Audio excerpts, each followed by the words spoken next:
Bapak, Ibu, dan saudara-saudara sebangsa dan setanah air, terkait dengan larangan buka puasa bersama untuk pejabat pemerintah, perlu saya sampaikan.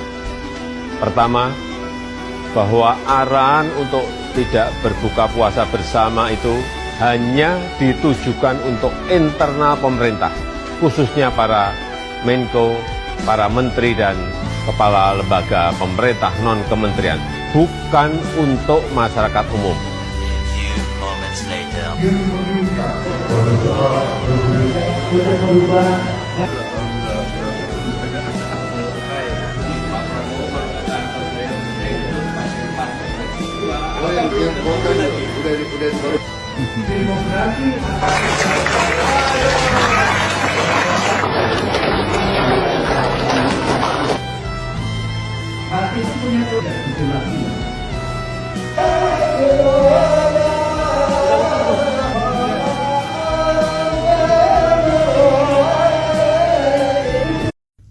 Luhut sebut Cina minta APBN jadi jaminan proyek kereta cepat Jakarta-Bandung. Wah, ini makin gila ini kalau kayak gini. Dipikir APBN ini milik siapa? Ya, pajak-pajak yang kita kumpulkan dari hasil darah, keringat, air mata kita, kok kayak gini pengelolaannya. Dari kemarin kalau dikritik ngamuk, dituduh intoleran, anti Pancasila, anti NKRI. Sekarang kalau sudah kayak gini, siapa yang harus menanggung? Negara kok seolah-olah hanya milik pemerintah dan pendukungnya. Kalau kita kritik, tuduhannya udah macam-macam. Giliran hutang kayak gini kan nggak mungkin ini diselesaikan oleh pemerintah dan para pendukungnya. Jadi kita bernegara tuh, itulah perlunya fungsi kritik ya. Ketika fungsi kritik itu dimatikan, itu otak itu otomatis tumpul. Jadi tolonglah ya, semua kita ini bernegara, awasi setiap penyelenggara negara yang kita gaji ini, diawasi. Kita kritisi kalau ada yang nggak pas. Jadi jangan dipuja-puja, mentang-mentang kita pilih, kita dukung, salah, langsung dibela. Kalau benar, ya nggak apa-apa, kita apresiasi. Kalau ada yang bagus, kita apresiasi, walaupun nggak wajib. Tapi kalau salah ya jangan dibela-bela. Nanti kita kritik kayak ini, tuduhannya udah macam-macam, jangan tinggal di Indonesia lah, apalah. Padahal siapa pemilik negara ini? Ya rakyat. Kita yang iuran pajak, kita yang kasih gaji, kita yang kasih fasilitas. Masa kritik nggak boleh? Katanya negara demokrasi.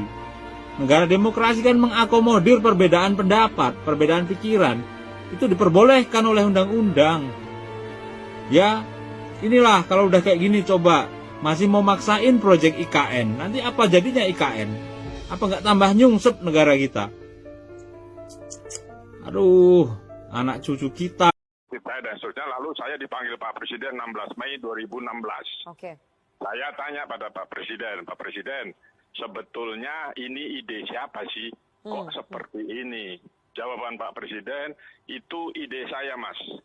Karena untuk menjadi bangsa yang besar, kita harus mempunyai teknologi tinggi. Dan saya memilih kereta cepat karena dibantu Cina, itu waktu saya diajak naik kereta oleh Xi Jinping, ini enak sekali dan Cina mau bantu. Saya bilang, oke, Pak, tetapi kosnya mahal sekali. Enggak, tenang saja. Tidak apa-apa, bisa kita biayai. Ya sudah, saya sudah sampaikan kemungkinan-kemungkinan yang sekarang terjadi. Oke. Jadi kalau sekarang berkomentar lagi, ya saya sudah sampaikan langsung pada Pak Presiden dan ini sekarang terjadi.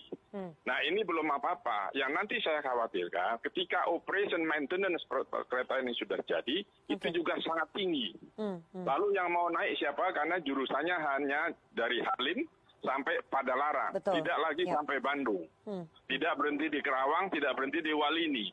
Sehingga pertanyaan saya, kalau kita mau ke Bandung, naik kereta cepat, katakan 40 menit, tapi habis itu turun kereta, lalu sambung apa? Angkot, bus, atau kereta parahyangan, itu merepotkan. Karena orang membawa bagasi, lalu menggendong anak, kan susah. Sehingga pertanyaan saya, siapa yang mau naik?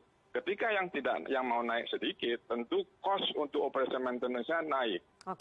Lalu kapan kembalinya itu bisa dihitung, ada hitung-hitungannya. Karena saya punya proposal yang dibuat oleh Jepang dan proposal yang dibuat oleh Cina. Oke, tapi Pak Agus sekali lagi, apakah kemudian ini menunjukkan meskipun Anda dan mungkin para pengamat yang lainnya sudah pernah mengingatkan Presiden, ini menunjukkan bahwa ada skema perencanaan yang salah ya?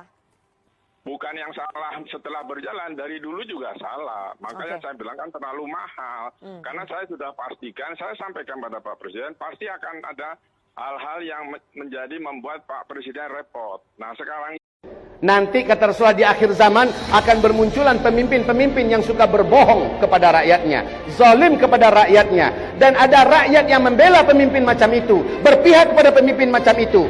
Siapapun mereka yang seperti itu, kata Rasulullah, falaisa minni, dia bukan dari aku. Walastu minhu, aku ini tidak akui kalau aku adalah nabi untuknya. Dia bukan umatku, aku bukan nabinya. Wala ya'ti ilayyal hub yaumal qiyamah, dia tidak berhak untuk mendapatkan air minum dari telagaku pada hari kiamat. Inna lillahi